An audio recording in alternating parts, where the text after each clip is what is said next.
Per class room ఒక 5,000 చొప్పున మనం ఇవ్వగలిగితే ఈ మైనర్ రిపేర్స్ వరకు మేజర్గా మీ పనులు అయిపోతుంది అనేది నా అజంప్షన్.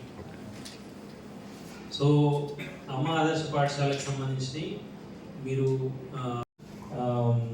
న్యాచురల్లీ కొంచెం వర్క్ నడుస్తూ ఉంటుంది కాబట్టి అల్జడ్ ఉంటుంది, కొంచెం న్యాచురల్లీ ఈ టైంలో థెఫ్ట్ కూడా తక్కువ ఉంటుందని నా అజంప్షన్. లెట్స్ సీ మిగిలిన థింగ్స్ కూడా we try to make them in place. I have some place some CCTV cameras also ఉంటారు. వాటిలో ఉన్నటువంటి toilet repairs, especially girl toilet repairs, rest of the toilet repairs and minor and major repairs. Emergency works కింద మీరు drinking water కూడా మీరు add చేసి పెట్టండి. Do think that is ఈ లెక్క ఎందుకు వేసినాను అని అంటే, మీ సెంట్రల్ గవర్నమెంట్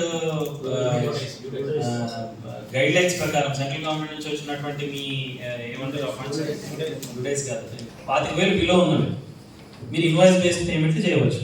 25,000కు దాటింది అని అంటే మళ్ళీ ఇంకొక recording, engineers involvement, estimates prepare చేయడం, దాని తర్వాత సూపర్ చెక్, డబల్ చెక్, దాని తర్వాత ఎంపీడీఓ పోవడం, ఎంపీడీఓ నుంచి పేమెంట్ రావడం, there is a lot of lengthy process gets involved.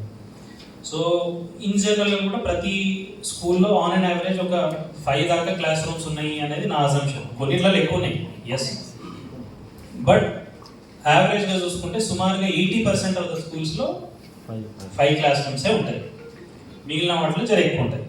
So నా అజంప్షన్ ఏంటి అని అంటే, అట్లీస్ట్ 80% స్కూళ్ళలో మీ చేతికి డబ్బులు ఇచ్చేసేస్తే మీరు ఖర్చు పెట్టుకొని చిన్న చిన్న ఇంట్లో కదా మనం రిపేర్ చేసినట్టు మీరు రిపేర్ చేయించేస్తారు, మీకు ఆ ఫ్లెక్సిబిలిటీ ఉంటుంది అనేది నా ఉద్దేశం. సో నేను వేసుకున్న ఎస్టిమేట్ ప్రకారం నాకు 2 కోట్లు అవుతుంది. 2 కోట్లు నేను మీకు ఇచ్చేస్తాను. This is not really budget fund, లేదు అని అంటే ట్రెజరీకి పోయే ఫండ్ కాదు, ఎప్పుడు క్లియర్ అవుతుందో అని తెలిసేది కాదు, ఇదేం కాదు. Money will come to you. Next మీరు 1 వీక్ అనుకుంటారా, క్లోజ్ అయ్యి లోపే చేసేసి మీరు క్విక్గా వెళ్ళిపోతారా, మీ ఇష్టం, that is up to you. ఎందుకంటే నేను చెప్పిన ఓకే, ఇది సీసీ కెమెరాస్ నేను పెట్టిస్తాను, అది వేరే దానికోసం దానికోసం. Windows, doors, next item windows, డోర్స్కి సంబంధించిన రిపేర్స్.